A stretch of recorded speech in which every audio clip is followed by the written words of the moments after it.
Congratulations on a fantastic career. Thank you. It seemed like after the game that you wanted to maybe just walk off and just maybe didn't want you to know how to. But just now that you've only had like 10 minutes of the process. Yeah. How does it feel? Kind of weird. Definitely surreal.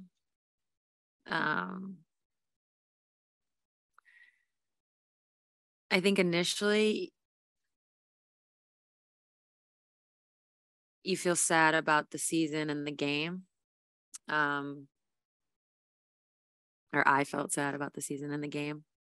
And I then think as the emotions started to come to the surface, that's also what I know deep down, and that was my last game. So it was a combination of those two things. But overall, it just feels kind of weird.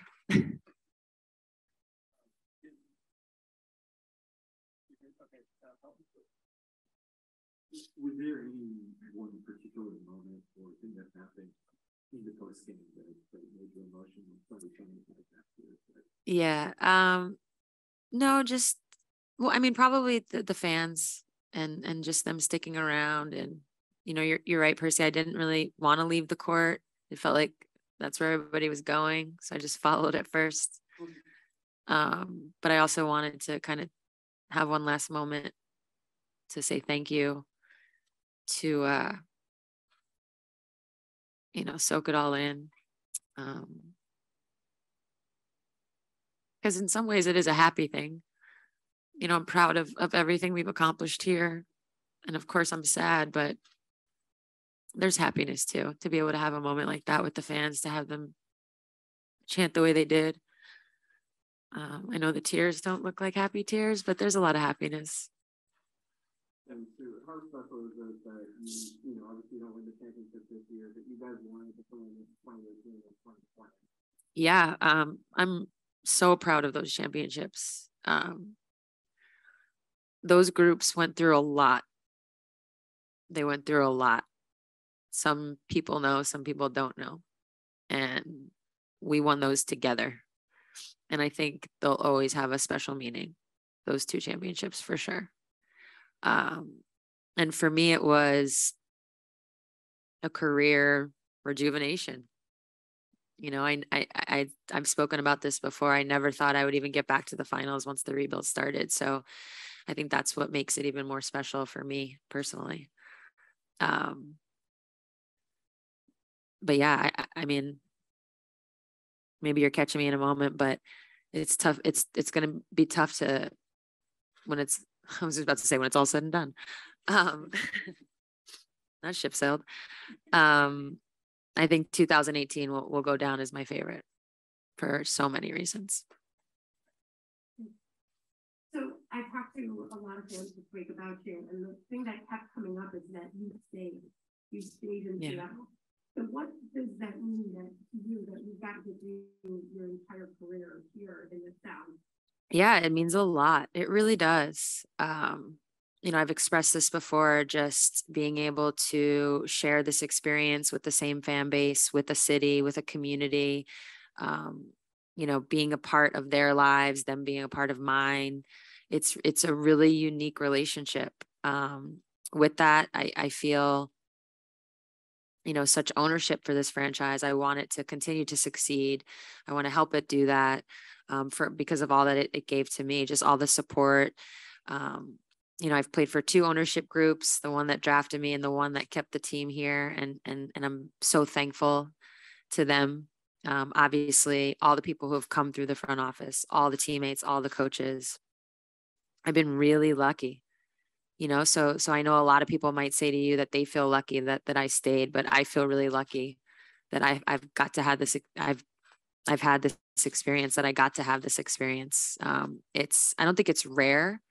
You might not see athletes be able to do this or have the opportunity to do it. So I'm also thankful for that. But like I said, it's not rare. There's been other people to do it, but those that have done it know that it's really special and it's really unique. And I will be able to take this with me for the rest of my life. And that is really special to me. Are there any second thoughts you feel like maybe there's actually something left? Imagine. No, I don't have second thoughts. It's, I don't have second thoughts. Of course, my body feels good. And so that can be tricky, or it can trick you, but there's a reason why I felt comfortable and I felt confident in this being my last year. Being able to say that out loud was a big hurdle. And once I kind of jumped over that, I knew I did the right thing because how I felt afterwards. Am I going to miss basketball? Absolutely. There's going to be nothing like this. I don't think I'll ever be able to replicate it. I'm not even going to try. But no, I know I made the right decision. Stu, I think in previous years, the way that you guys played the still game, we'd be talking about even from the final. Yeah. It seemed to be a pretty spectacular series in terms of the quality of the play. Can you sort of describe what these 4 games were? Yeah, they were, I can only imagine from a spectator standpoint, they had to have been some of the best games they've ever watched. Just the shot making, the play making, the swings, the back and the forth. That's exciting basketball. And I think we had 2 teams that have some really special players and really special talent. I mean, wow, Chelsea Gray was unbelievable. Asia, unbelievable. Stewie, unbelievable. I mean, I think about the last couple minutes of pretty much all 4 games, and it was just back and forth and back and forth. And that's a sign of things to come, I think, in this league. The talent can do that now. That wasn't always the case for a long time. So it's really exciting to see these young players shine the way they did, Jewel included. Jewel had some moves tonight. Oof. I mean, so, the league is in good hands. I think that's really what this series tells you, because it was 4 young players just taking over. So obviously I'm not seeing playing career. Can you just talk about all the other impacts that you've had because of the platform that you've had? And is there anything that you're really proud of that you were able to accomplish or help fight for over the span of that career? Yeah, I mean, we got a senator in office. It's pretty incredible. I'm really proud of that. I think I keep eating this. That's probably off the court, probably one of the things I'm most proud of, that our league was able to achieve that, or help somebody achieve that.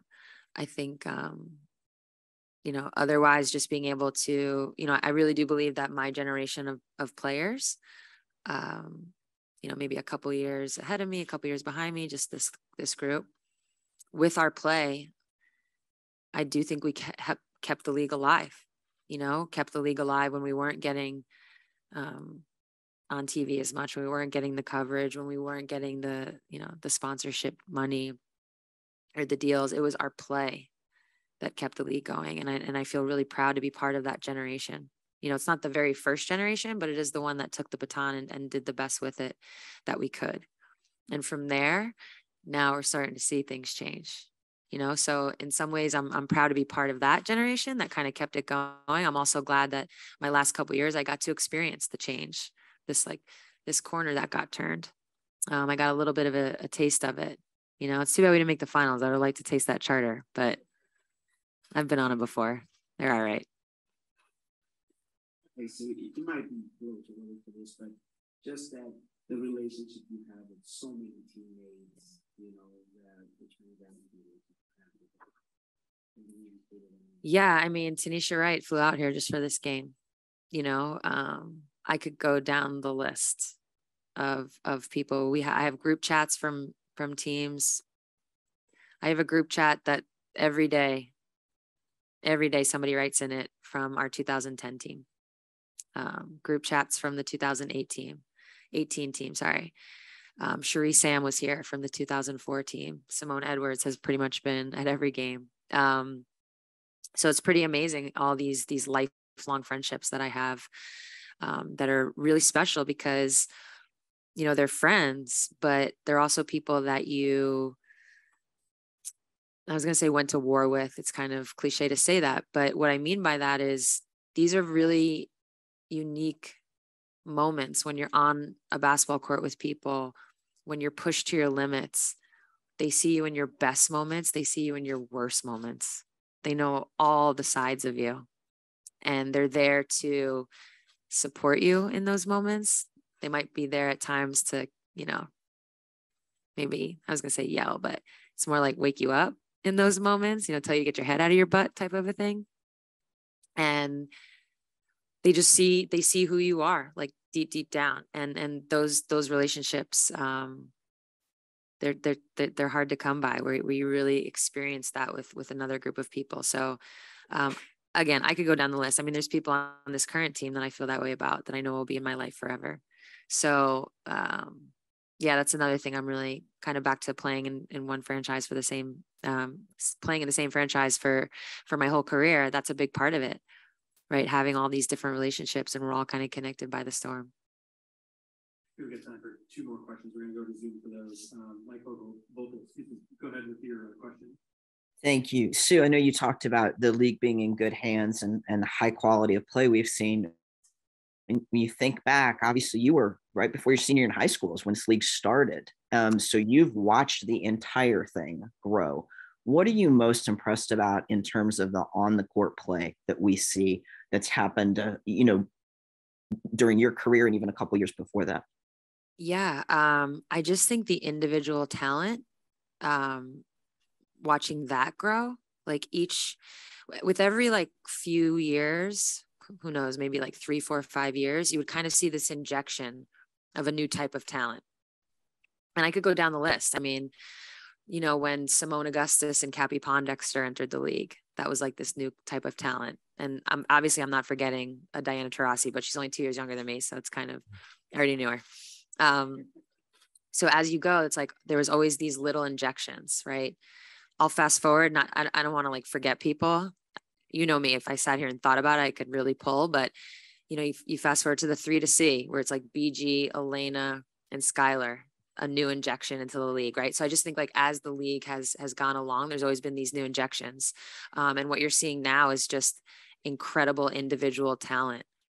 What was really most fascinating to me about this series was it was a lot of ISOs. 15 years ago wasn't the case. A lot of things have changed. The rule changes allow for that. I remember my first probably 10 to 12 years of the league. It was the games were grinds. I mean, grinds.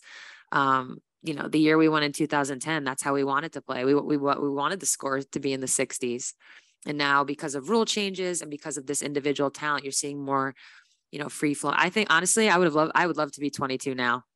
Oh, that'd be amazing. I'm not a grind out defensive player. Like, I was born in the wrong era.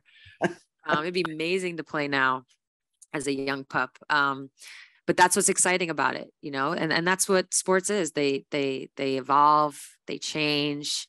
Of course, our counterpart in the NBA, we see it in the NBA, and you're starting to see it now. It's just starting to evolve and change. And it's getting very exciting to watch these individuals go at it.